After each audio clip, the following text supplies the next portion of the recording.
Manya n'eddoboozi mpitibwa musajja Abene aka Akuramo, omusajja ow'emisaayi emitabule nga oli ku mpewo za BMTV.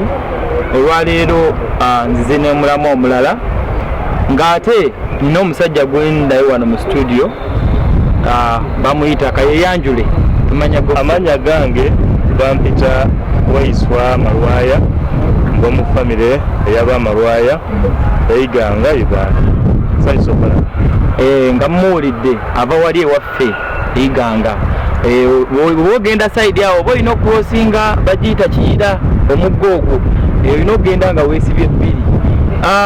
Ensonga endeese olwaleero gye tugenda okwogerako eri ku enkwe mu bantu. Nja kugutwalira omulamwa guno, ngenda kugutwalira wamu awo ku bantu bonna abali e Bulaaya. Abantu balina enkwe. Mu butuufu ogenda n'otunuulira abantu nga balina ebintu bye bagenda ne beekolera. Bwe bamala okukola ebintu ebyo nga kugamba byakwezimba, ate oli n'avaayo n'atandika okukola obukookoolo basobole okutuusaako obubi. Nga ggwe Mr. Waiswa obadde South Africa wano omazeewo ebbanga, olina ebintu by'olabye e South Africa ebiriwo.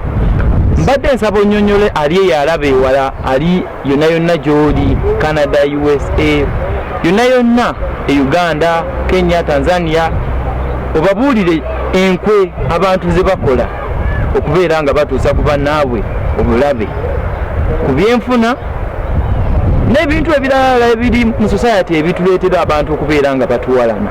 Omukulu neyanziza nnyo omusajja wa Bene Akuramo, era ntwala omukisa guno okweyanjula eri abawuliriza baffe n'abatulaba mwenna gye muli mu Uganda n'amawanga amalala abali e Bulaaya. Mwenna bankuba kyeyo n'abali ewaka bambi abalina bimutuusaako engalo okulabika nti mugenda mu maaso.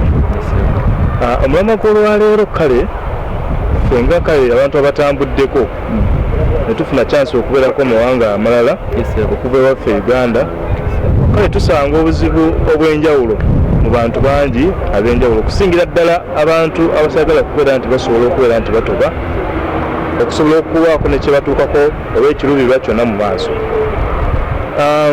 Ekyokulabirako ng'oyinza okuvaayo n'okola ki n'oba nti kale osacrificing ebintu bingi n'obeera nti osobola okuddirako ewaliise nga akasente k'obadde ofunye n'okafula mu ngeri y'ensigo, osobola okubeera nti osobola okasiga, osobola okugezaako ennyingi zaayo.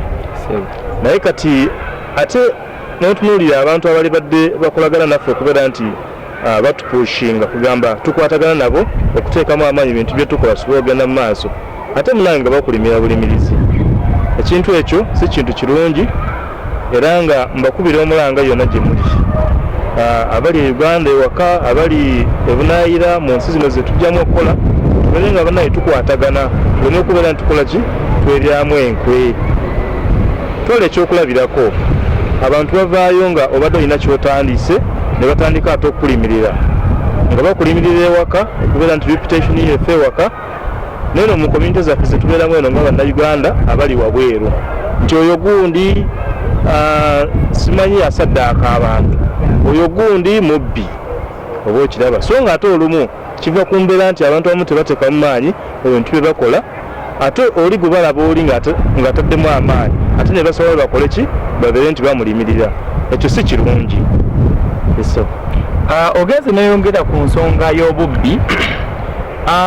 Abantu bangi nnyo babeera awo ne bagamba abantu bakola ki South Africa, beebuuza nnyo kuba mbadde nkusaba onnyonnyolemu abantu, kuba ggwe kati saawe n'akabanga k'oluddeko wano olina emirimu egigyo emituufu gy'okola. Mbadde nkusaba osooka onnyonnyole abantu abakulaba eyo biki by'okola. Bannange bannayuganda, era ekyo kinzizaayo ku kiri bwe twatandikidde, nti wali abantu abamu babeera nga balemereddwa. Kati mu mbeera y'okulemererwa ate ne basalawo boona ne reputation y'abannaabwe kugamba nga bagala oku advancing reasons eziraga nti lwaki bo balemereddwa, lwaki bali bakoze eki bayisewo. Naye ate mu ngeri endala ng'evumiriza bali abakoze eki abasakisiidinze. Ekintu kyamanyi ku South Africa kiri kimu, nti lino eggwanga lyagala nnyo abantu abatandisi mu luzungu kyewaliisenga ekyo kyennyini. Mu luzungu abantu bewaliise ba entrepreneurs kugamba ba innovators, abantu abainitiating ekintu oba okiraba. Kakati obuzibu tulina ate ku eggwanga eryaffe bwe tuba nga tuvaayo nga tujja si wano wokka naye n'amawanga amala tuvaayo ne mentality ey'okunoonya omulimu bampa omulimu nkole. Ekyo nakyo si kibi naye mu mbeera nti ekyo tekiriiwo gwe tolina ndowooza wena mu bwongo obwo osobola ogaa nti oba nsobola okutandikawo ekintu gundi ndowooza oba okiraba. Kakati mu mbeera eyo yonna omuntu bwe yeesanga nga alemereddwa okubeera nti afunye omulimu ate nga talina na idea eyinzaga nti oba asobola okuenterprising ekintu kyonna ekivaamu addamu kiri kutandika kukola ki kuvumiriza bali abakoze eki abalina kye batandise. Bannange ekyo si kirungi, tweddeko. Ogenzi nayogera ku nsonga ya innovation okubanga okutandikawo buli mulimu. Abantu abasinga e Uganda eyo tulina obuzibu bumu nti wogera ku makya n'otandikawo akalimu ka katonotono gavumenti evaayo netandika okuyingirira kugamba baagala osasula omusolo okubeera nga obeera mu kifo ekyo oba okikoleramu. Ate bw'otunuliramu n'okompeyaringamuko e South Africa wano osobola otandikawo ekintu kyo paka bizinensi yo neekula n'osobola okubeera nga okola ki oba omusolo. So ate oba okompeyarinze ebifo ebibiri kyokola abantu abasinga bavaayo ne bagamba ddaka ngende ngezeeko wa eri. Kati ate omuntu ali gy'aviira n'agamba nti no abali e South Africa babbi tetuganye ensi zonna zibeeramu abantu abakozi baaki ebikolobero ne tojja twala abantu bonna abali eyo nti bonna abaliyo baki bakozi ba bikolobero. Mulimu abantu abanoonya akasimbi emu ku emu nusu ku nusu. Si nti buli muntu agenda kukwata sente oba agenda akwata omuntu akakasawo oba akwata ejjambiya oba akwata emundu agenda anyage. Bannaaye abantu mulekeraawo okubeera nga muli mistaken oba muli misinformed. Omulamu omulala olwaleero awo wenyini nga tunagenda mu maaso ogenzi nogera ku nsonga nti eggwanga erye South Africa n'eggwanga erye Uganda.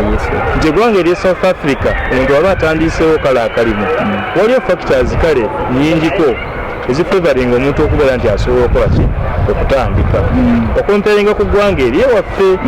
Kale ekyokulabirako kale nzize entambulatambulako waliyo omwaka guli aliko ebuwarabu eyo ngera omuntu omusuubuzi w'abeera nakomawoko n'obuntu bwange naye nga si bwe buli abo bwamanye nti bukanga nnyo. Zaali kiro nga 10 ez'ebintu ebyenjawulo. Nali mpuliddeko ssebo kuba Uganda wali baddeko ebuwarabu wenyini wali ssebo.